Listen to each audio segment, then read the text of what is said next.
welcome to this session. We're talking about aligning product and marketing to deliver better customer experience. The last session was we had some really prominent CMOs from some of the sort of best brands from India and Indonesia, and yeah, so we've got an amazing panel joining today to cover this discussion.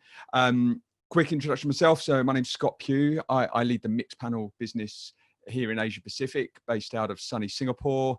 For those of you that don't know, hopefully most of you do, Mixpanel is a behavioral analytics software, and we essentially invented the concept of event-based tracking.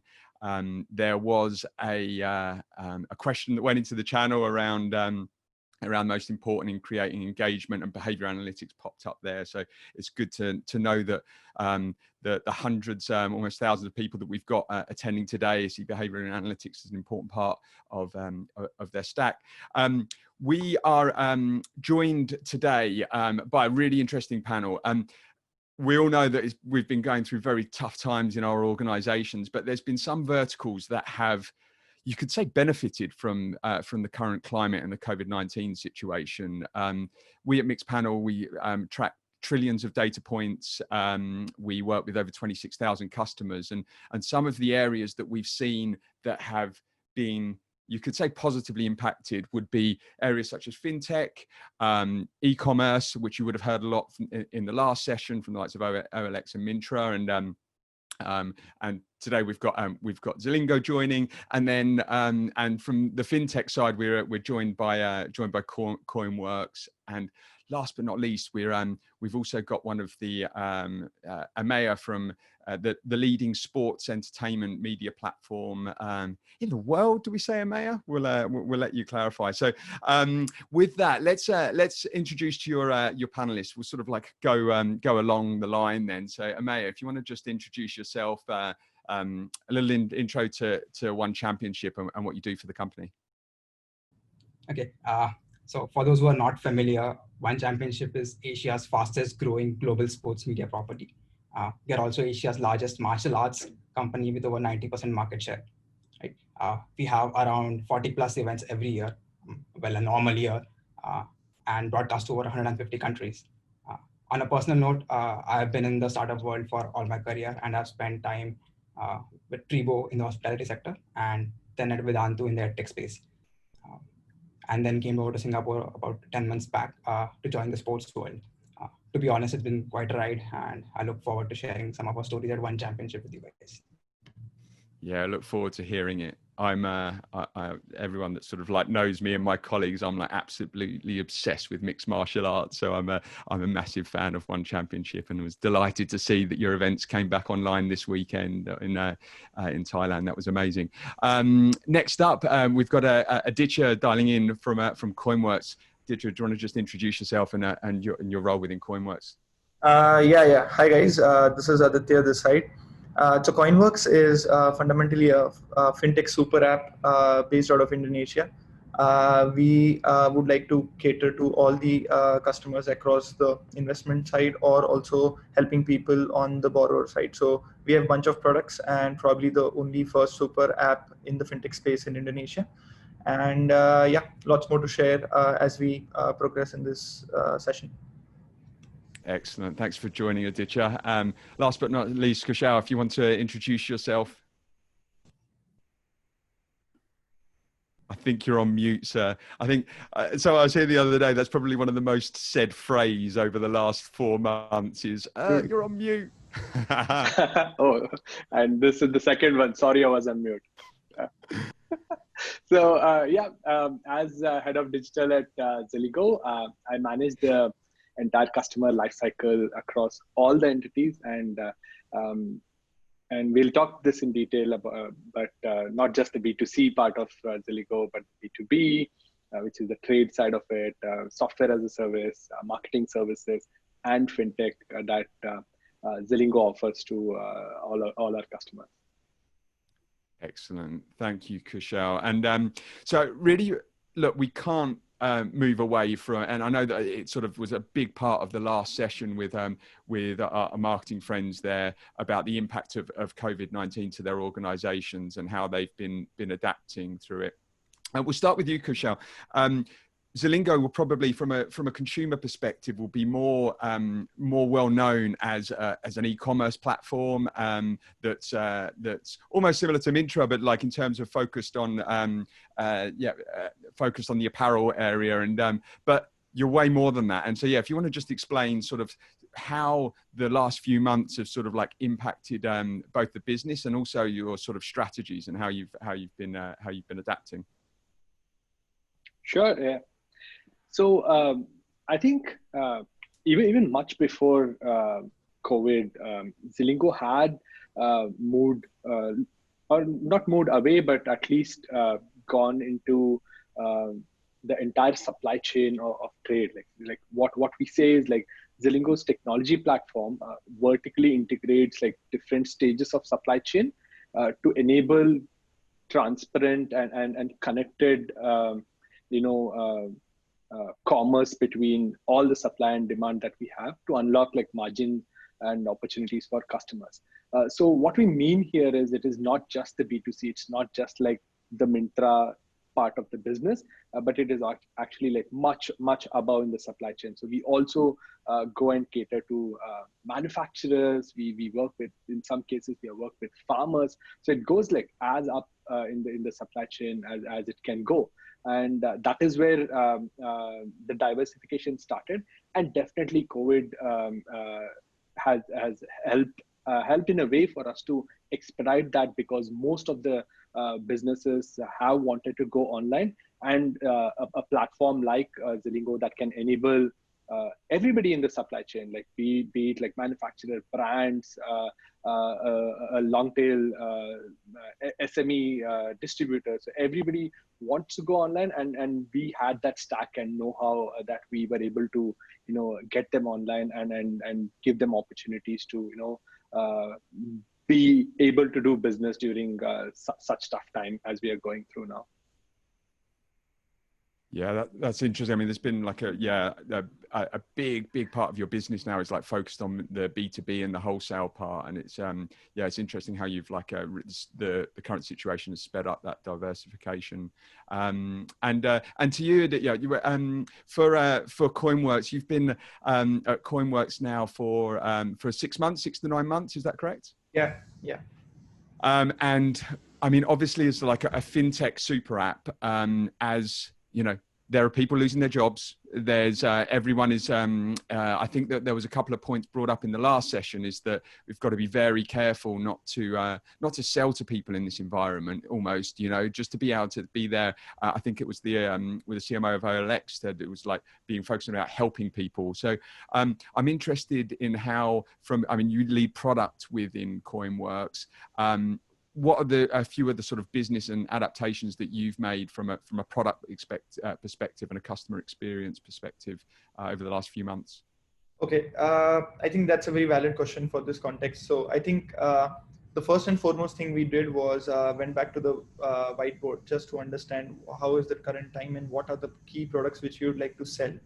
And turns out every single time we have any idea which we want to go forward, we just came to one natural conclusion that it's, as you said, right, it's not the right time to celebrate something or launch something when people are kind of losing their jobs, or if I put in the right terms, there's not enough money in the wallet sufficient to spend, or let alone say invest in us and then further grow the money.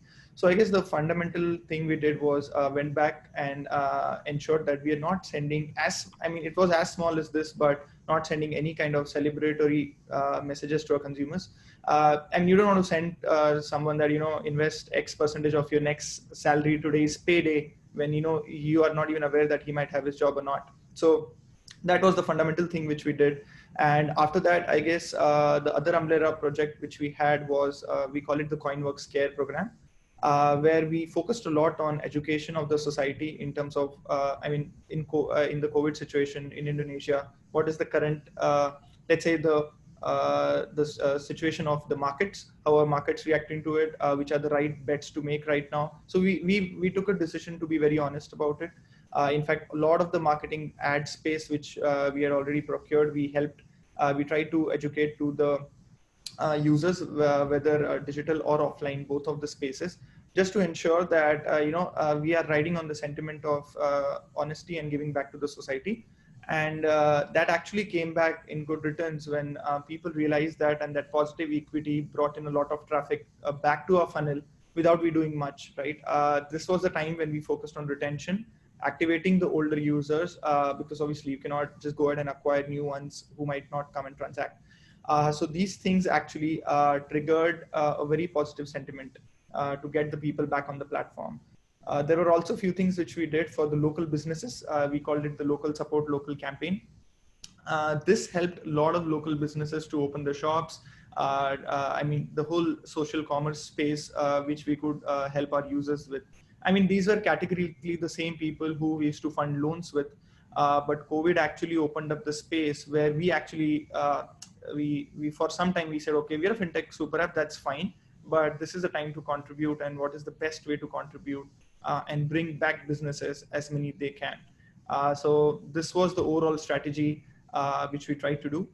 The last thing which actually helped was we ran a massive donation campaign here in Indonesia, which actually, and we gave free insurance to every single person who donated. So we not only secured the person through his own health with a very good, decent cover during COVID, but the lot of money which came in was spent on procuring the test kits, the PCR test kits, which were even given back to the citizens. So the whole idea was, just do our best. We looked ourselves as a resource company with engineers and trying to solve problems which help people. Oh, you're mute. It's my turn now. It's my turn. Yeah, that's really interesting. The sort of how you had almost adapted a CSR policy within that. Do you have any examples of like business outcomes of it? So are there any specific sort of metrics that you were tracking to be able to say that that your retention increased, or your overall like DAU, MAU, WAU was? I think to be fair and honest, or the AUM of the platform which we maintain, or all the set of investment which comes on the platform, we probably took a blip of just 1 month or two, but second month onwards, the traffic, which was primarily organic because of these initiatives, we were able to maintain the same assets under management which we always have during this time without doing much. So if I tell you that, I mean, bulk of our business is borrower and lender driven. That's two kind of our personas, but we would almost hit 70 to 80% of our business back on track with these initiatives. But at a product level, what we tried to do was customize these problems and push it forward. For example, we launched a B2C side of product, which is Coin Gold. People generally love to make bets into the safest side of investment. So Coin Gold product was one which brought in a lot of traction. Plus one of our robo advisory product, where when people don't know what to do during these times, our robo advisor took into that place. And I think we almost secured 60% of all the lending investments which come on the platform through this, because we understood that people wanted to make a short-term investment. So shorter tenure, higher rate of interest return, and that clocked in a lot of money which came on the platform.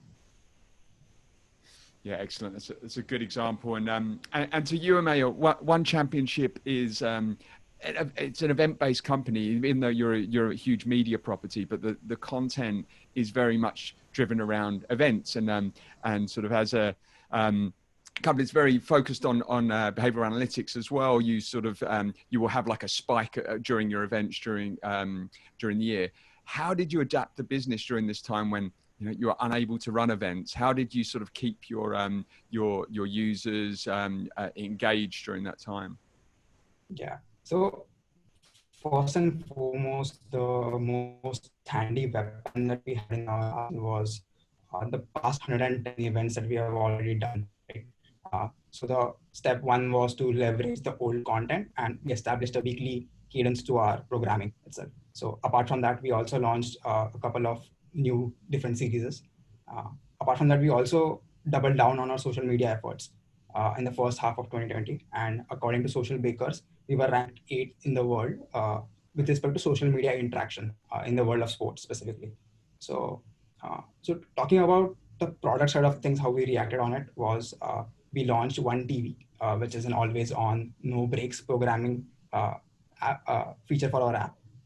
We launched a couple of games as well, extremely light games which are always available. We also launched a V2 for our homegrown concept of a martial arts fantasy game. So the downtime kind of helped us to create this new version for the game, which we could launch for the events that are going to come live now, right?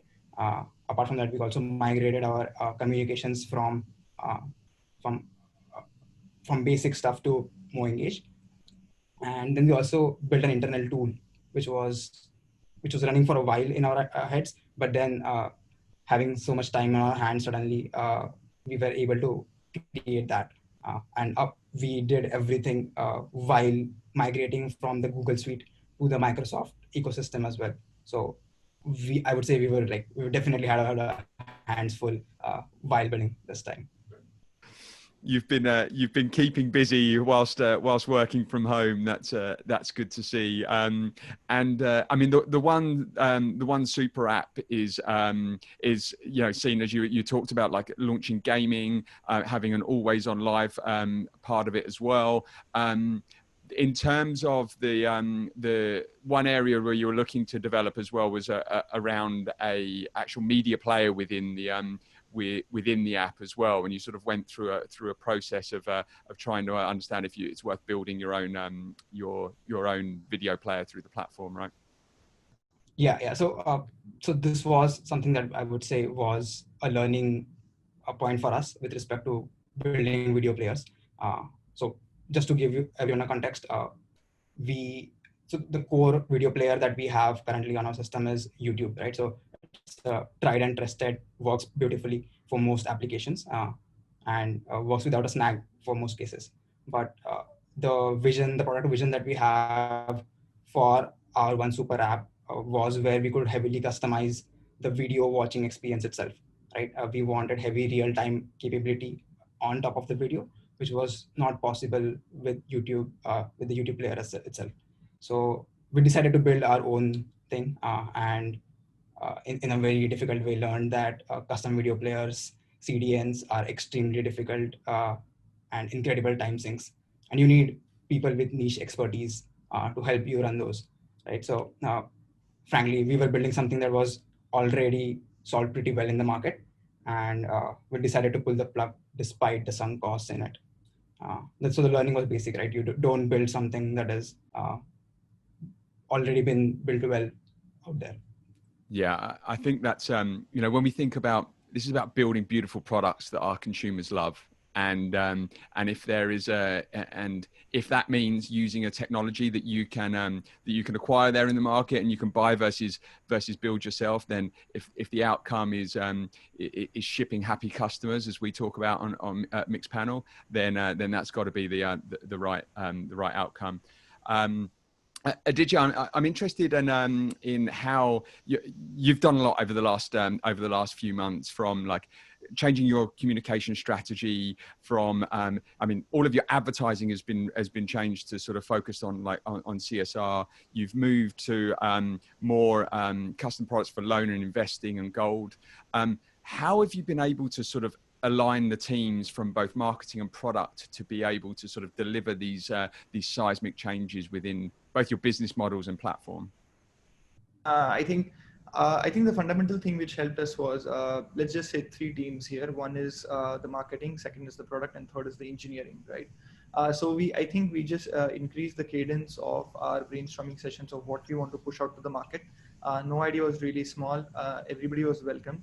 And I think we went up to engineers with a concept or a philosophy of we'll discuss problems, not solutions. To the extent so much that when we're going all out with our integrations, or every time marketing had a requirement of saying that, okay, this is a campaign which you want to run, we took very meaningful steps in terms of what is the right go-to-market strategy for this. Do I need to get my whole front-end development ready, or can I just go live with a simple WordPress site?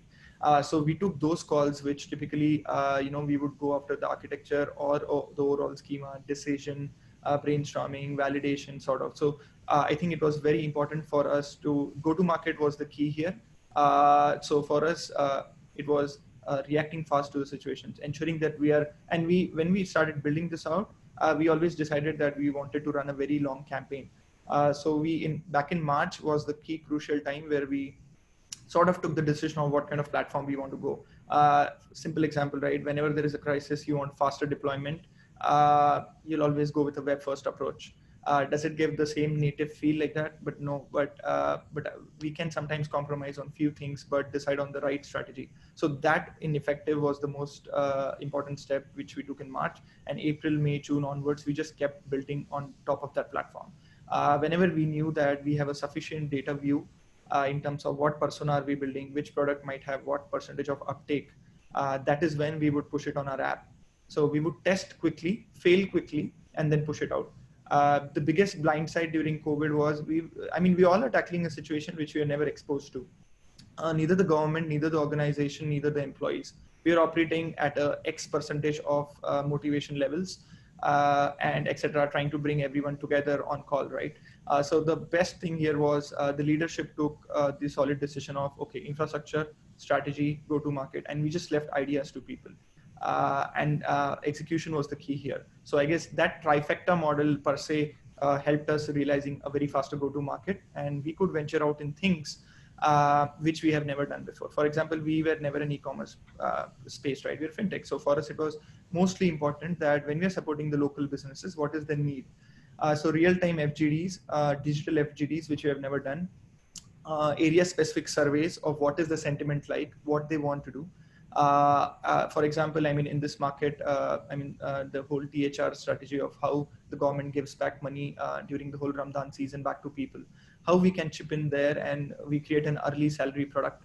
We try to support companies with, lower cash balance, but if they had invoice, we kind of support them with invoice financing. So we literally played on our feet, to come up with whatever ideas we had. And today they are successful business models, which already might be in our roadmap, but they just got accelerated to Kushal's point.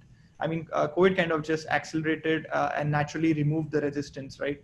Earlier, let's say, Scott, you and me are having a conversation. I might pitch an idea to you, and it would go with a series of validations. Here it was, let's say, partial data driven, but it was pretty quick. And that's what I love about startups. But now, let's say you want to bet big monies, that time is what the data driven approach definitely helps. Yeah, that's really good to hear. And just to elaborate on that in terms of how you would how the teams are structured within Koinworks, like you as sort of like a product leader, like how would you be set up in terms of like Scrum teams? Like what's the sort of what's the team structure you have to be able to ship these new features? Yeah, I think to kind of mobilize these efforts, we divided our teams into three broad structures. One is key focus on the investor persona, who's let's say the bulk of our platform, that's where the money comes in. We are a peer-to-peer platform. We started as a peer-to-peer platform with a lot of other products, but that's our primary goal. So one was the investor persona.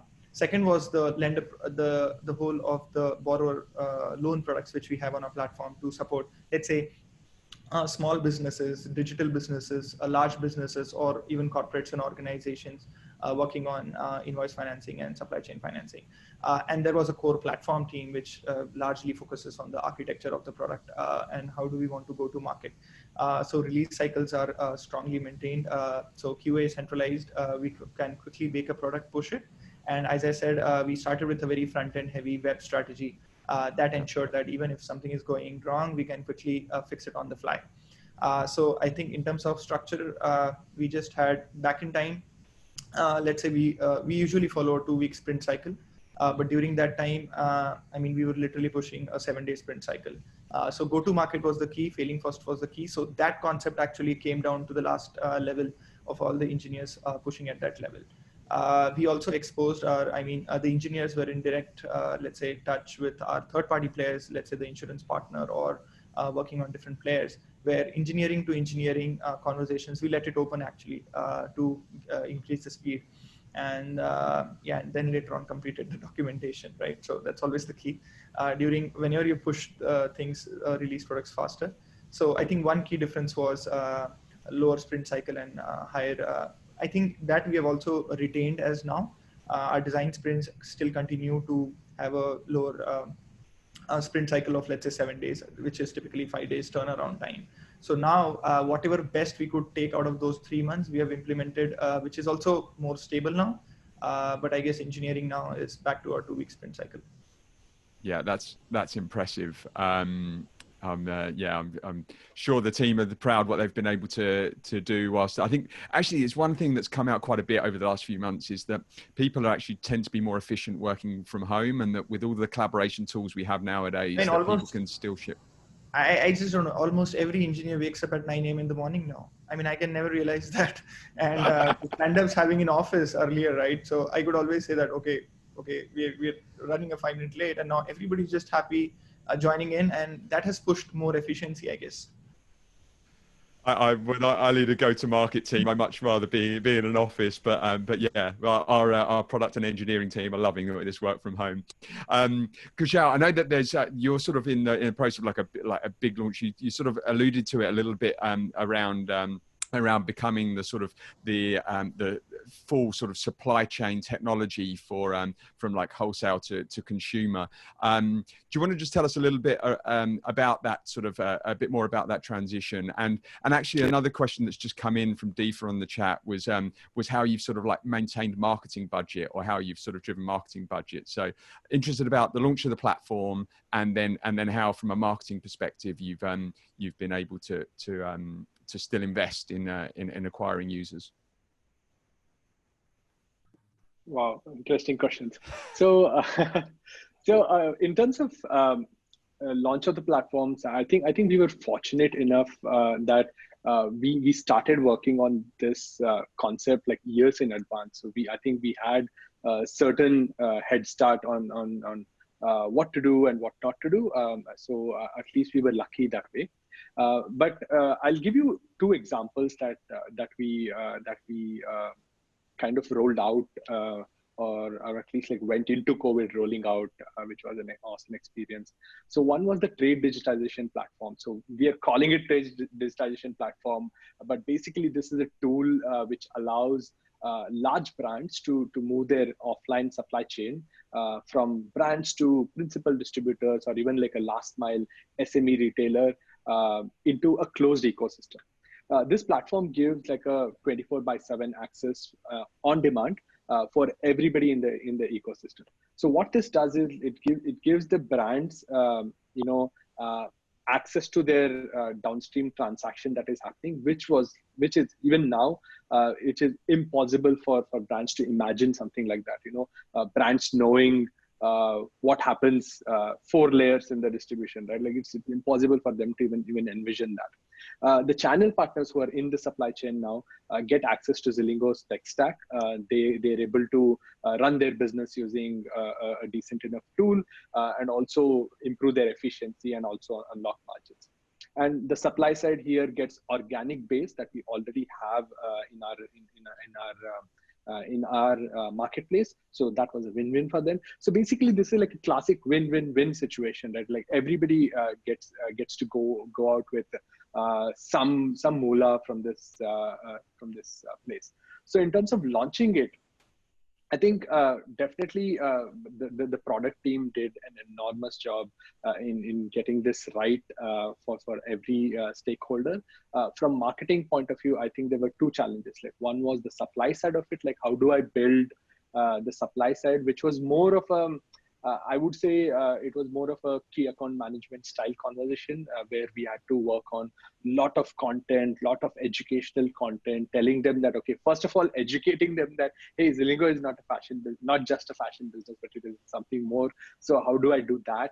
And it can come from, and Scott, you might be knowing it like about the sales presentations and all this thing, what you do on your daily basis, but also building that organic demand, which was tough for us because coming from a B2C background, we were attuned to think from, hey, let's give money to Facebook, Google, and let's get everything sorted. But that was not the story for B2B. So we had to be innovative in terms of like what are the channels that we work on, what are the ways where we can get people on board. And that is my second example where we started, multiple channels. We tried different channels, and we saw that there was this initial wall that every time our organic, our demand side, when they wanted to onboard, there was this big wall they were facing in terms of onboarding and sign up. So it was something which was not intuitive for us, because our assumption was that, okay, everybody's okay with technology and all. But then we came up with something super simple, like Aditya mentioned, right? Something which is like super light, like a web app version with a QR code and a form. So they just like scan the QR code, and and every scan is attributed to that particular event, and then the sign up happens, and then they immediately become our customer, which was a seamless experience than what we had erstwhile. And also the form below, if somebody doesn't want to fill the form, scan the QR code and sign up at that moment, because maybe they wanted to understand more about like what Zilingo is and what they're getting into, they just fill a simple form, and then I get the form. And from marketing point of view, I basically doubled and tripled my my leads that I was getting, and they went into the lead nurturing funnel, and I eventually we got like more demand base that we had, much more than what we had before. So basically, yeah, coming up with like these innovative solutions, and also lighter way of going to lighter way of taking our product or our services to customers, I think helps a lot. Marketing budget, the second example that I mentioned, I think there was no budget. It was super organic. Basically, we saw the web app with the QR code going viral. So we saw like 4 or 5 layers of customer acquisition, which we did not initiate. It just went viral because they saw value from the on the platform. They saw that, okay, they are able to go online easily. They saw that they are able to get assortment from different types of sellers, and especially from the trade digitization part, where they started getting supply from like huge brands at unprecedented price, and they have never seen such deals. So I think that helped a lot, and hence most of it was super organic, and our marketing spends have gone down significantly. I keep complaining this to my management, but we had to do something out of it.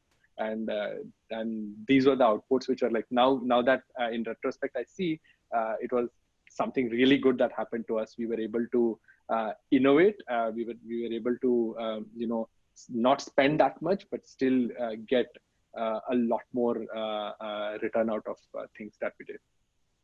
Yeah, that's an interesting example. Yeah, B2B can be very different, and in terms of like the marketing strategy and investing to acquire customers. For Aditya, I'm interested in, like, it's been a tough few months for everyone. I want to like hear about. You guys have been very busy and have shipped a lot, made a lot of changes. But what have been some of the major challenges you faced over the last few months? Okay, so I guess I would continuing with what just Kushal said, right? I would put them into 3 buckets. One would be the marketing.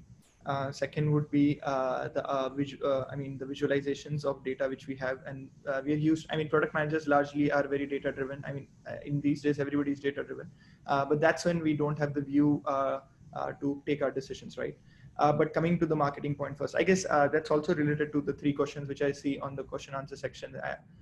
What we all are missing actually, we always thought that, organic versus inorganic or retention first product is that, okay, who will come and transact? But I guess because of COVID, everybody has moved digital. It's just not that the companies are forced to do digital, even the consumers have moved digital. So I guess without even those marketing budgets, which even were our apprehension that, okay, can I commit to a particular number to my management as traffic to come without any marketing dollars? So I guess what changed was the customers also online. So even today, starting a new committee, community, let's say, for example, during the one single most Google trend, which I've seen across Southeast Asia and India, being a native of that place, is everybody wanted to look for a haircut service or a barber service. Everybody has their own COVID looks, right? So if anybody also wants to start a good community, etc. and all, if that's as a hook, right, to drive something and then actually get people back on the platform, that actually gets a lot of people and the traction actually to come in as well. So that would be what I mean to say is that there's a lot of people actually searching the same thing online. They just don't know where to buy or where to transact. So we just need to, come into that space and say that, okay, retention first product, and eventually you can reactivate your earlier users and organic transactions come in. So that was probably the challenge and how we tackled. The second one would be data. I mean, all of us, we had no clue when COVID happened, but I guess now that's when I said that the surveys and the FGDs kind of helped us to get a directional sense of should we do it or not. But that was again, your opinion versus mine. There's no data to bracket. There was not data to slice and dice or a particular persona to sell, which typically marketing and product teams converse in. I mean, let's say I'm talking to Kushal or Ameya, I would always say that, okay, which persona, what age group, what is the need, average transaction size, and etc. Now, all of this was thrown out of the window and we had to think of our feet to take that decision. So I guess that's when I myself used to feel a bit shaky in terms of committing to a particular tech resource for 7 days, because in this scenario, there are two cost of not doing something and also cost of doing something horribly wrong. You might exactly shoo off the existing users. So this was the biggest dilemma I personally went through in terms of doing what. But the way I tried to solve that was across Philippines, Thailand, Australia, Indonesia, and Singapore. In all these geographies, I reached out to almost a lot of product folks and marketing folks to learn from them what they're doing and how they're solving. A lot of the ideas which I tried to implement was out of this learning from other people. I mean, as product people, we always say don't solve something which is always solved, which I may hint on at the start. So this was the classic thing: don't try to do something which somebody has failed to do. So attended a lot of webinars.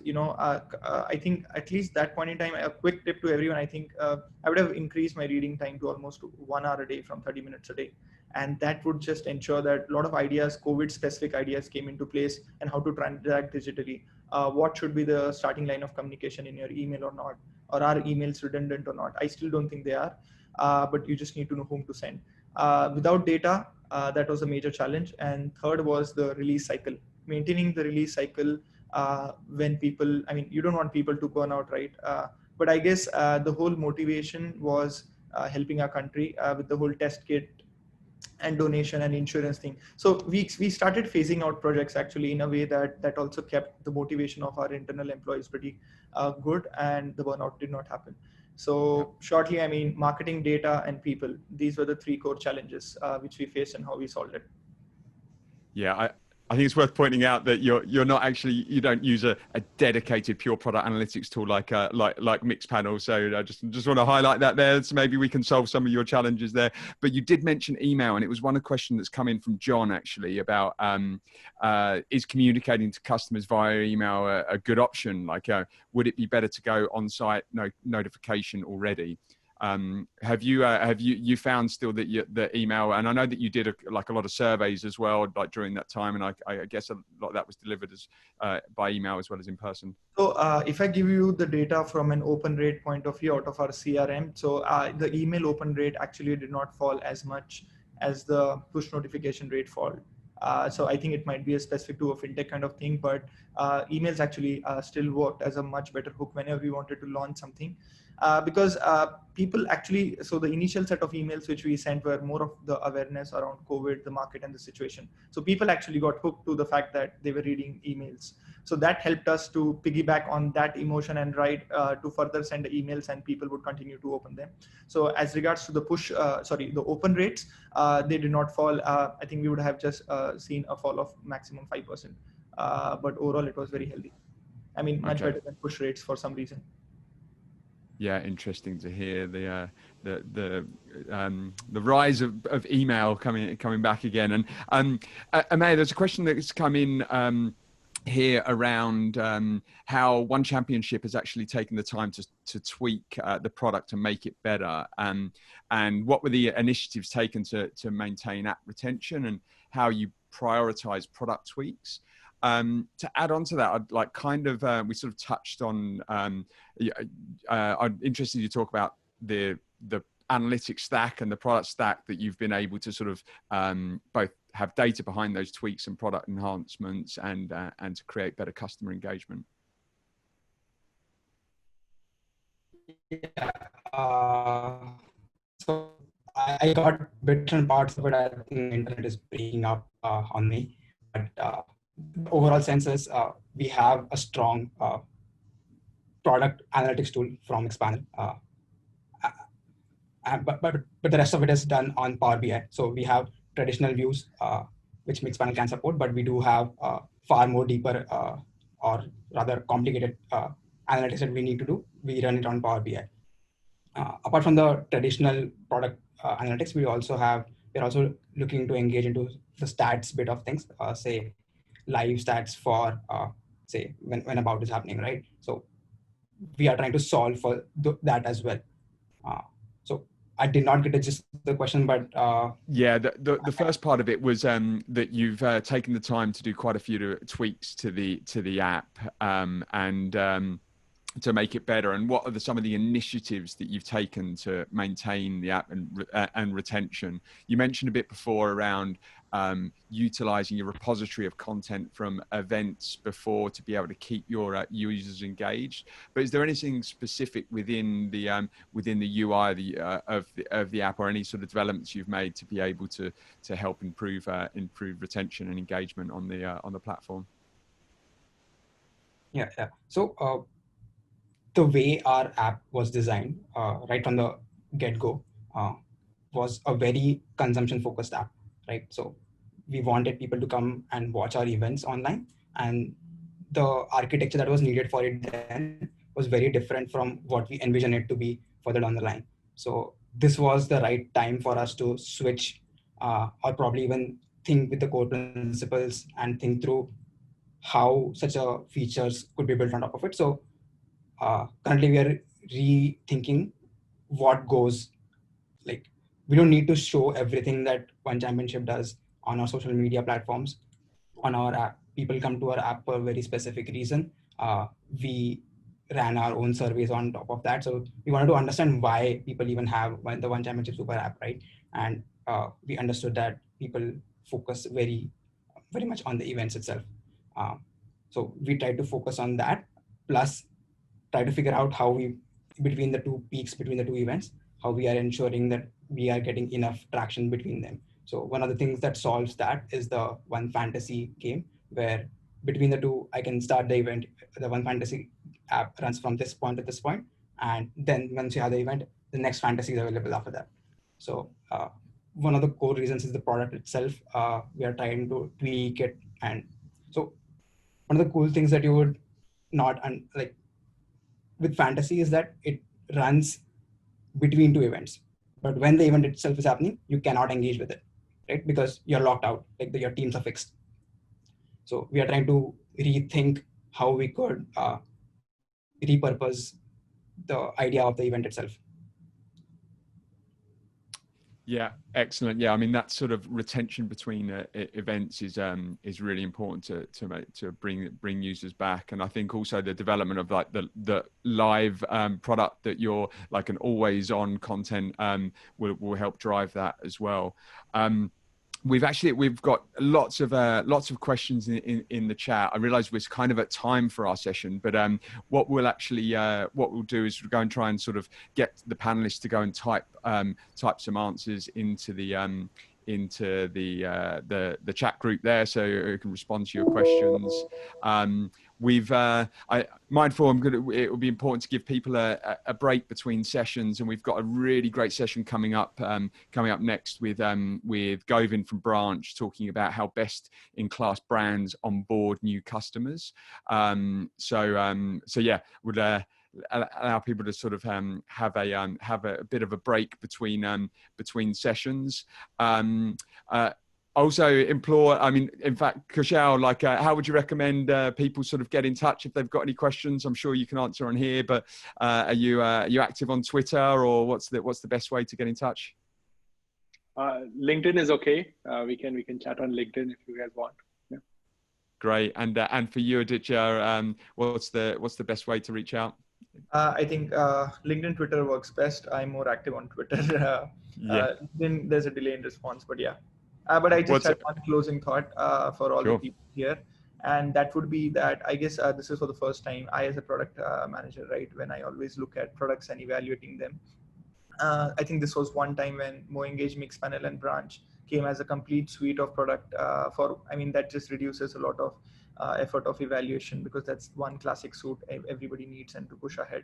So yeah, I mean, that would be one of my say to everyone, actually.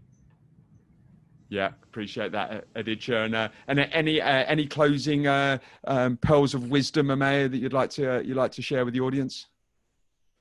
I think like one thing that I'll tell you is do not burn your hands with products that are already built. Like, I'll double down on that for sure. Yeah, I think that's a really good example. I mean, we've caught up a few times, but I remember you talking through the pain of trying to build your own platform, and actually it's a really good example about the whole reason for building it is to be able to create better customer experience, better customer engagement when you're so that your users, when they're viewing an event, they're actually able to sort of do immediate interactions with what's going on. But you're right. I think that the build versus buy question is one that will continue to sort of go on in this technology world. I mean, Mixpanel was invented by our CEO Suhail, who actually was trying to solve this problem for a startup, and that's when he went to actually start Mixpanel, because he knew that all startups were having the same problem. So trying to build at your own house product analytics is an extremely challenging problem to solve, and we've had hundreds of engineers over the years solving the problem. So if you can get the best in class technologies to help you deliver, and what we talk about in Mixpanel is like shipping happy customers, and if that's done through using a stack of technologies to deliver that, like One Champion's have recently done with your sort of partnership with Microsoft and moving across to Azure, if that enables you to deliver brilliant products to your customers, then that's always the best move. Very good. I'll allow people to sort of have a drink, buy a break. Thank you very much for joining us in the session.